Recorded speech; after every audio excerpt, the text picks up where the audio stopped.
Hello everybody, I have another story for you today. We have Arthur's Perfect Christmas by Marc Brown. Some of you may be a fan of the Arthur television show, based off of the books. So let's see what Arthur's Perfect Christmas is like.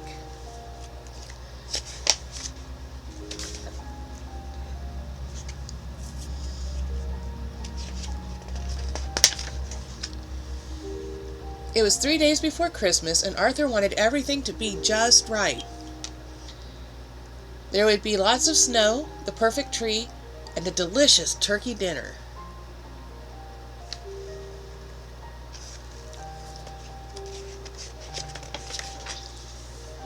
DW could only think about all the presents she wanted. "Arthur," she said, "help me write to Santa.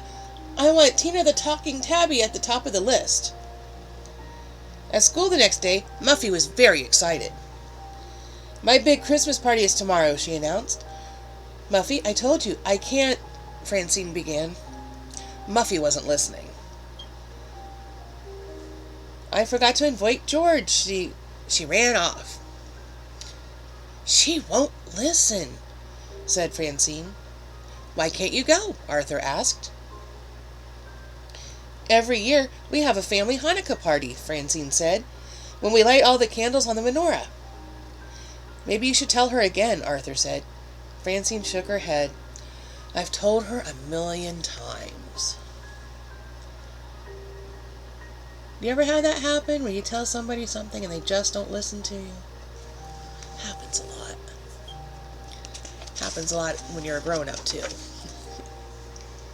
After school, Arthur invited Buster to go shopping. "I'm going to bed," said Buster. "My mom woke me up too early this morning. She thought it was Christmas. It's happened every year since my parents got divorced. She cooks special pancakes and gives me all my presents. Then I tell her it's not Christmas yet, and she goes back to bed." "Weird," Arthur said. "She's worried that I won't have a good Christmas without my dad," Buster explained. At the mall, Arthur found the perfect present for Dad. "Sorry, we're sold out," the salesman said. "How about this olive de-pitter instead?" "Well, okay," Arthur said. Arthur found a great present for Mom at another store. "The little glass bird I broke last summer. Perfect!"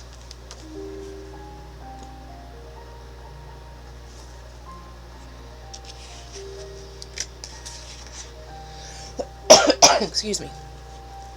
At home, Dad was reading cookbooks. "I'm making a real Christmas dinner," Dad said. "The kind they might have eaten in Bethlehem at the time Jesus was born. Roast lamb, flatbread, and pulse. An ancient Roman dish made with chickpeas." There goes the perfect Christmas dinner, thought Arthur.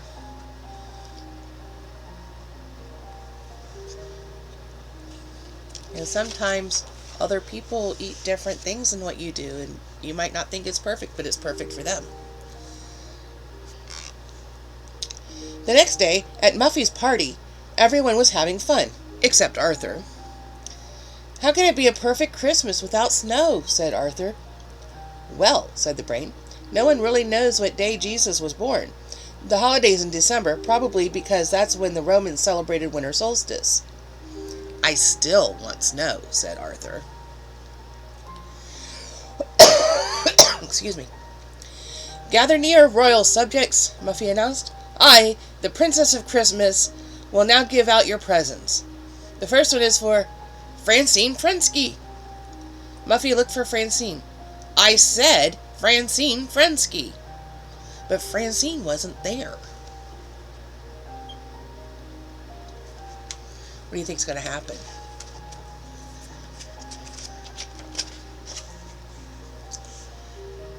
The dreidel stopped spinning. "Gimmel," said Francine. "I win again." The phone rang. "Francine, it's for you," called her mother. "Where are you?" Muffy shouted. "Muffy," said Francine, "I told you I couldn't come because of our family Hanukkah party." "But you see your family every day," Muffy said. "Besides, Hanukkah's not as important as Christmas." Francine gasped. "Well, it is to me." She hung up. Muffy was shocked. "Buster, wake up," said Arthur. "Is it Christmas again?" Buster asked. "Time for pancakes?" "Maybe you and your mom shouldn't have Christmas," said the brain. "It makes you so tired." Buster sighed. "But what else can I do?" "Invent your own holiday," suggested the brain. "My family celebrates Kwanzaa, and that was invented for African Americans by Dr. Maulana Karenga. I hope I said his name correctly. "You could celebrate Baxter Day," said Arthur. Buster wasn't so sure. Okay, so Muffy is mad because Francine stayed to celebrate Hanukkah with her family and said it wasn't as important as Christmas. But if you're of the Jewish faith, it is important. It's one of their holidays.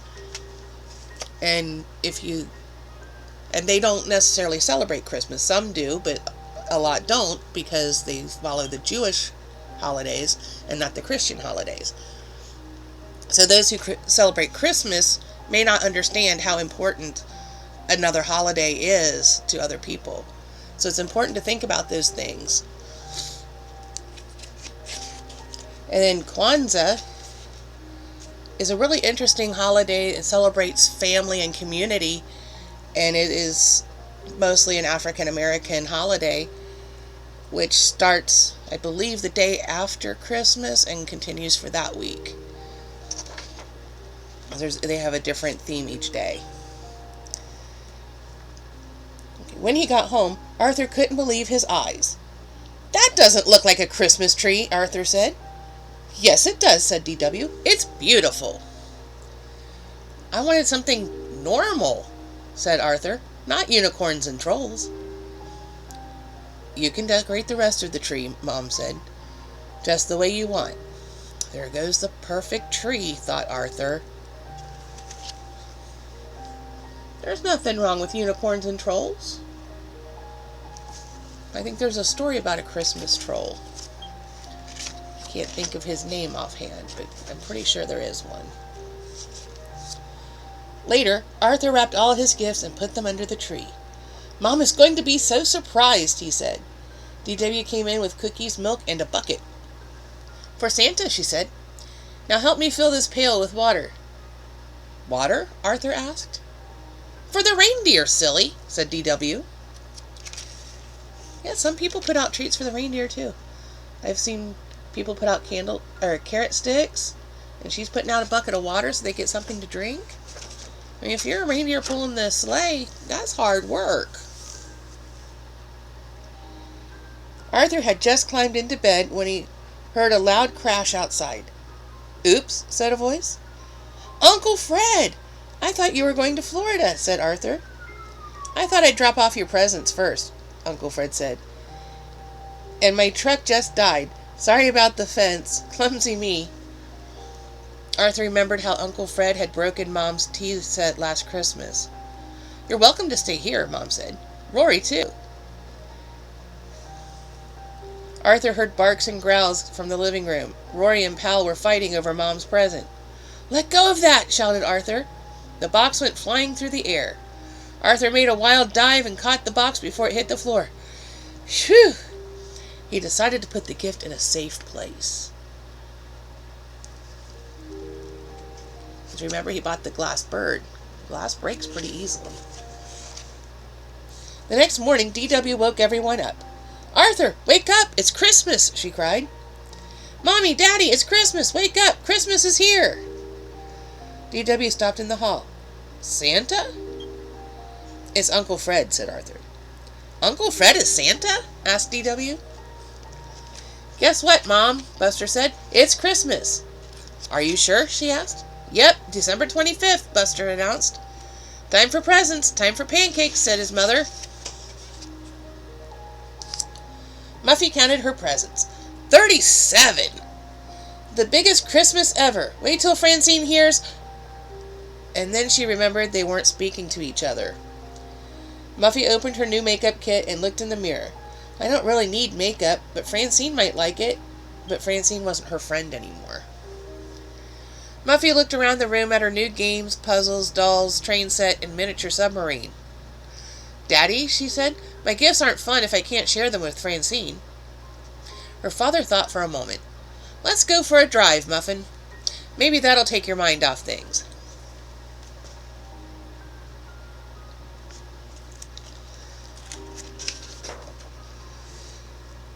Mrs. Baxter watched nervously as Buster opened his first gift.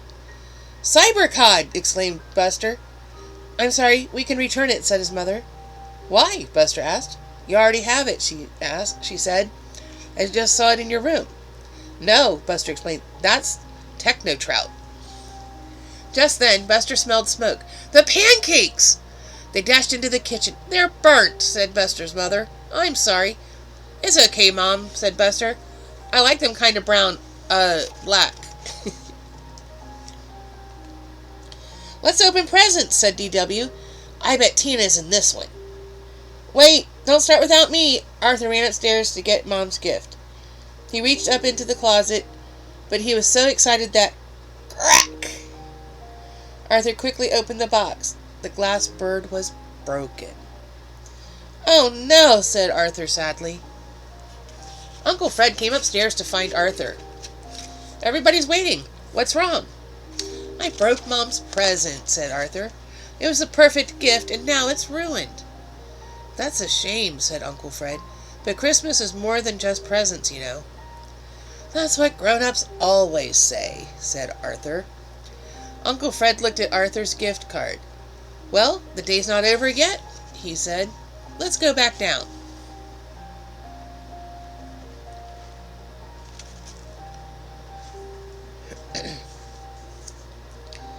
Francine answered the door.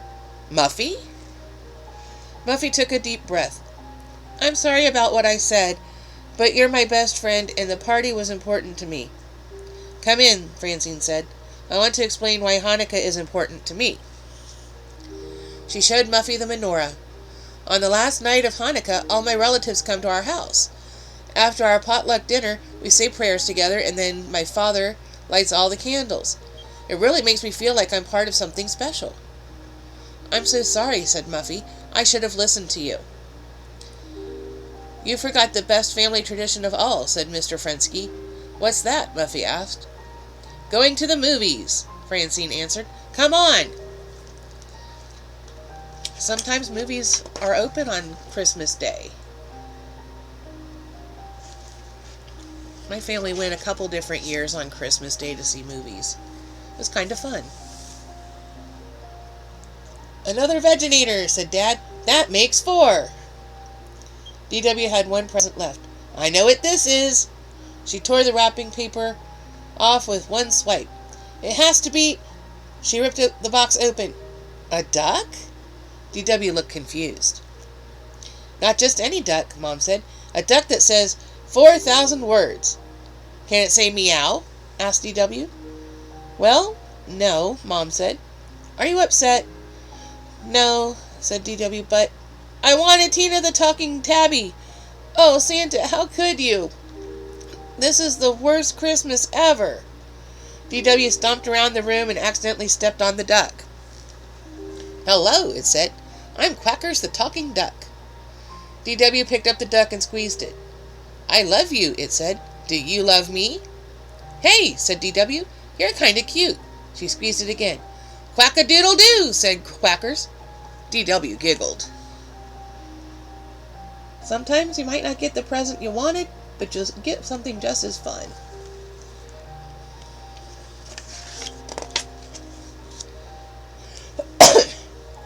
Arthur wished he had a gift for his mother. "Mom," he began, "I have to tell you something." "Wait," said Uncle Fred, "there's one more present. The card says, 'To Mom, love Arthur.'" "It does?" Arthur said. "Oh, Arthur, thank you," said Mom. "It's the tea set that Fred broke last Christmas." "Better keep it away from me," joked Uncle Fred. Arthur didn't know what to say.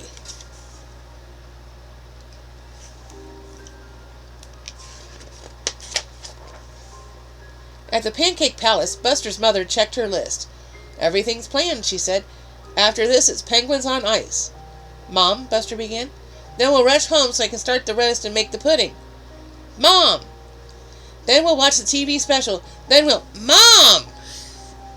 Mrs. Baxter looked up. Yes, dear? Buster took a deep breath. Maybe Christmas can be a day where we just relax. Relax, said Buster's mother. On Christmas? We could sleep late and eat breakfast and open our presents whenever we wanted. At night, we could just sit outside and look at the stars. And we wouldn't even have to call it Christmas. It could be our own holiday. Baxter Day. Buster's mother smiled. Baxter Day. I love it.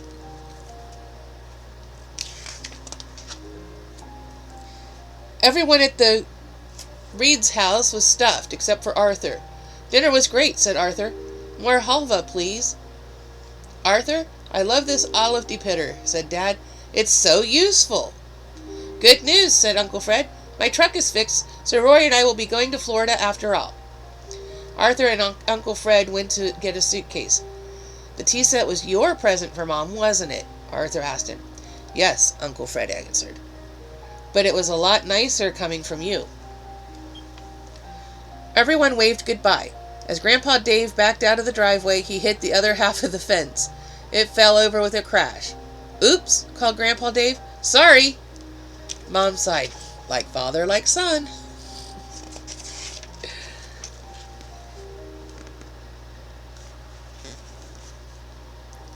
Later, when Arthur went outside, he was amazed. It's snowing, he shouted. This is a perfect Christmas. Arthur Reed, D.W. yelled. You'd better come inside before you catch pneumonia.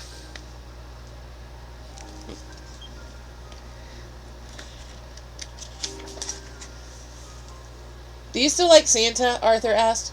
He didn't give you what you wanted. Of course, said D.W. He knew I'd like quackers better than Tina. She hugged quackers. Quicky quacky doodle doo. You love me and I love you. He can say 4,000 words, and I want you to hear all of them, said D.W. Oh no, Arthur groaned. The end. Did you like that story? I thought it was kind of cool. You got to hear about some different holidays and ways that people might celebrate.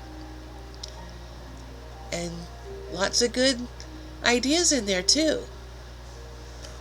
So I hope you have a happy holiday, whichever one you happen to celebrate, whether it's Christmas or Hanukkah or Kwanzaa or Solstice or any of the other hundreds of holidays that are out there, especially at this time of year.